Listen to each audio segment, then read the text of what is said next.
So in terms of WHS, when planning like a sporting event, like, what do you kind of look to do? Like, what's your role in terms of that? So talking health and safety of participants, or talking to everyone? Sorry? Talking everyone or participants? Yeah, pretty much everyone. Yeah. Okay, so I've got to, because it's an indoor facility, I've got to make sure that my floors are completely rid of dust, rid of any slippage. If there's any bolts coming off nails coming out of the floor, that kind of stuff that can hurt a patron. I've got to be aware of what's nearby the court surface area. So if I've got chairs right near it, what's the effect of a player running out of court and hurting themselves on that. So I've got to have adequate distance for that kind of stuff. Yeah. For the spectators, how much distance from the player are they going to be so they don't get their legs taken out, they don't end up having someone in their own lap or causing big damage. The surrounding areas for spectators, being here, you add a balcony into it at the same time, so is it up to the right standard that if someone has a bit too many drinks or gets pushed over, they're not going to fall over the edge of the balcony and unfortunately perish. So it's looking at that kind of options as well. For the officials or for the other people involved with volunteers, that they are safe from anything around the facility. As they come in, that comes down to lights, emergency evacuation procedures in case of fires, all that kind of stuff at the same time. So really knuckling down anything that could create a situation, having a remedy for it at the same time. So if there's a spill, having a remedy for that at the same time. And being inducted within that at the same time, that everybody knows that as part of their role, they know what they have to do. If something is to occur to avoid the occupational health and safety, to help everyone, and also at the same time to make sure that they've got adequate protection in place to help them, and know that they are the ones responsible if needed at the same time. Yeah, no, that's cool. I was just like thinking about it in terms of like, because when we did placement at for our state champs, you know, like a lot of it was like fenced off and stuff and like, all that. Like, what about here? Like, what would you kind of do? Like, something that's like out of bounds. What was fenced off? I'm just confused. What was fenced off? Like the car? Just like balconies again, like all the kids that are running up and stuff. Like, do you normally have like people kind of patrolling that area, or do you just have fences and stuff? Our staff are responsible. Like if we have an event here, especially junior involvement, we will make sure that the balcony is fenced off, closed, and our staff are monitoring that at the same time. Be that a supervisor, be that a front door person, that they're monitoring to make sure that all that is safe and for everyone involved. That's what that tends to come into that kind of thing.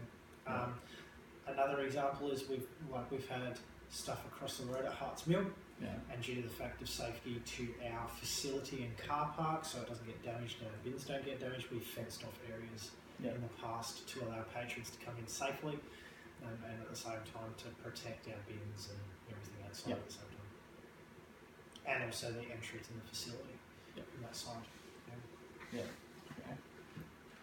Like, what are the hardest things that you face? I guess, like, for safety. Making sure that every single stone is left covered.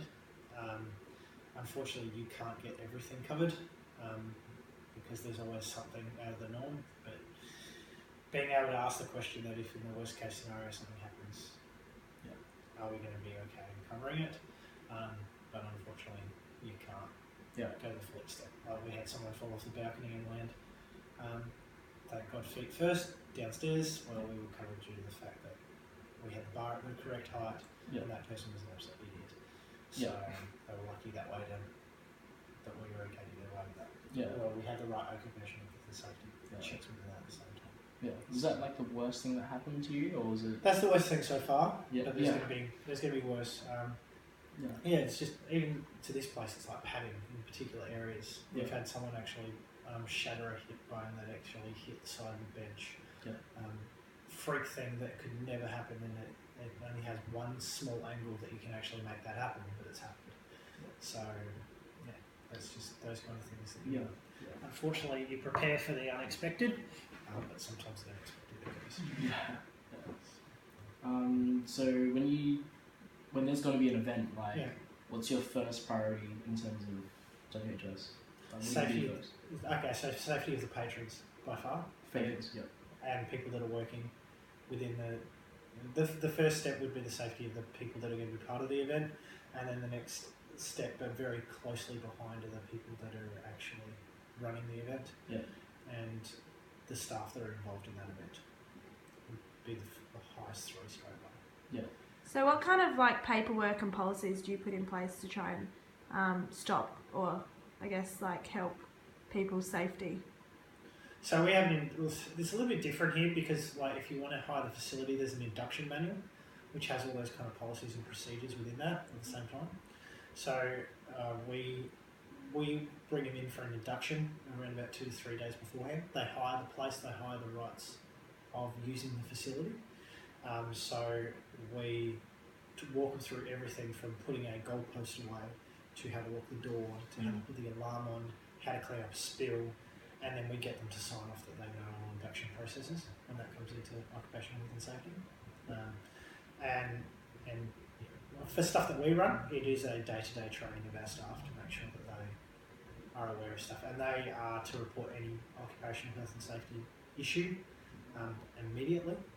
And that could be via text message to me, that could be a left message that is not big, that needs to be raised, and that is filed and then dealt with accordingly, with an outcome presided at the same time, which is sent to our head office, so that everybody's in the know of what's happened at the same time. So if something is to occur later, everyone in our office knows what's happening. What kind of qualifications help you in this role? Like, do you have any Occupational. Yeah. Self-taught. Oh, okay. So I have not done any training with on this. It is just basically self-taught after 12 to 13 years of experience in the role. Yeah, I guess in some area of this stuff. Okay, so I guess it's kind of like learning from experience and kind of trial and error and all that. So. Correct. Yeah. Okay. I don't know if that's legal or not, but that's the way it is. Yeah.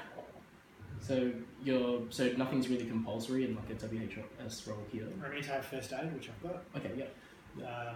I need to have DCSI clearance because I work with kids. Yeah.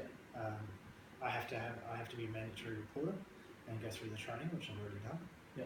But those are the three that only come to my head. You're talking about occupational health and safety during a kind of thing. Yeah. No. I need to. I've been inducted within the facility. I've had to run the facility to the eccentricities of WHS. That's done more by our head office, and they'll pass that stuff on to us for us to consider for our facilities. Or implement is probably the better word. Yeah. Okay. Do you have anything else? Yeah. I think that was all of yours and a bit of mine as well. So. Yeah, I don't know. I can't think of anything else. Yeah, that's it.